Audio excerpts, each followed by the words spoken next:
ঈদযাত্রায় গাড়ির চাপ বাড়লেও স্বাভাবিক দেশের সড়ক মহাসড়ক, স্বস্তিতেই গন্তব্যে যাচ্ছেন মানুষ। শ্রমিক বিক্ষোভের কারণে ঢাকা চট্টগ্রাম মহাসড়কের কুমিল্লায় 10 কিলোমিটার যানজট সৃষ্টি হয়েছে। এদিকে প্রায় 7.5 ঘন্টা পর ঢাকা টাঙ্গাইল মহাসড়কে যান চলাচল স্বাভাবিক হয়েছে। অতিরিক্ত গাড়ির চাপ, একাধিক দুর্ঘটনা এবং বঙ্গবন্ধু সেতুতে ধারণ ক্ষমতার অতিরিক্ত গাড়ির চাপ থাকায় মধ্যরাত থেকে ঢাকা টাঙ্গাইল মহাসড়কে যানজট দেখা দেয়।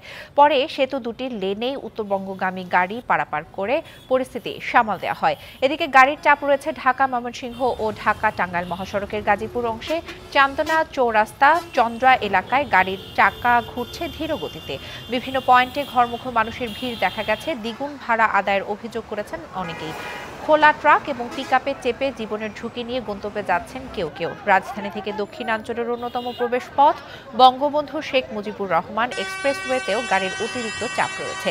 যানজট সৃষ্টি হয়েছে পদ্মা সেতু টোল প্লাজা এলাকায়। এছাড়া কুমিল্লার চান্দিনায় পোশাক শ্রমিকদের 2 ঘন্টা অবরোধের কারণে ঢাকা চট্টগ্রাম মহাসড়কের দুই পাশেই দেখা দিয়েছে দীর্ঘ যানজট।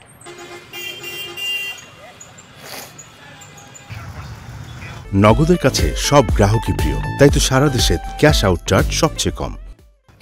মহাসড়কগুলোতে বাড়তে শুরু করেছে ঘরমুখো মানুষের চাপ। এ বিষয়ে আরো জানাতে যাচ্ছি সাভারে সহকর্মী শফি মাহমুদের কাছে। শফি, মহাসড়কের পরিস্থিতি কেমন দেখছেন? যাত্রীদের চাপ কেমন? মহাসড়কের চাপ কিন্তু আজকে থেকেই বলা যায় যে সাভার অংশে মূল ঈদযাত্রা শুরু হয়েছে, যেহেতু সাভার একটি শিল্পাঞ্চল এবং এখানে বেশিরভাগ যাত্রী কিন্তু উত্তরবঙ্গের রয়েছে। এবং এই জানবেন যে এখানে আসলে যে নবীনগর চন্দ্রা মহাসড়কটি, এটি কিন্তু উত্তরবঙ্গের যাত্রীদের জন্য প্রধান একটি সড়ক। এবং গার্মেন্টস কারখানাগুলো গতকালকে কিছু বন্ধ দিয়েছে, আজকেও বেশ কিছু কারখানা বন্ধ হয়েছে। সেই ক্ষেত্রে এই মুহূর্তে কিন্তু আমি রয়েছি বাইপেল এলাকায়। এখানে নবীনগর চন্দ্রা মহাসড়কে দেখতেই পাচ্ছেন প্রচণ্ড মানুষের চাপ রয়েছে, গাড়িও রয়েছে পর্যাপ্ত।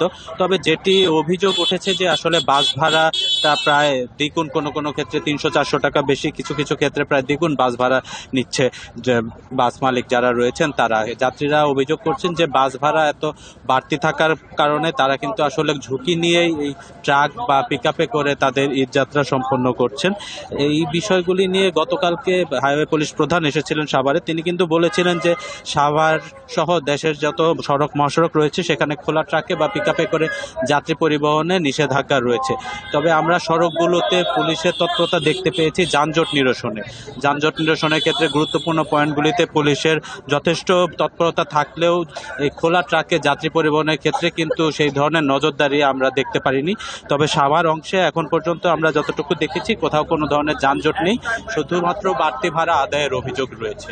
তো এই ছিল সাভারের সড়ক মহাসড়কগুলোর অবস্থা। দিশা। শফি, আপনাকে ধন্যবাদ।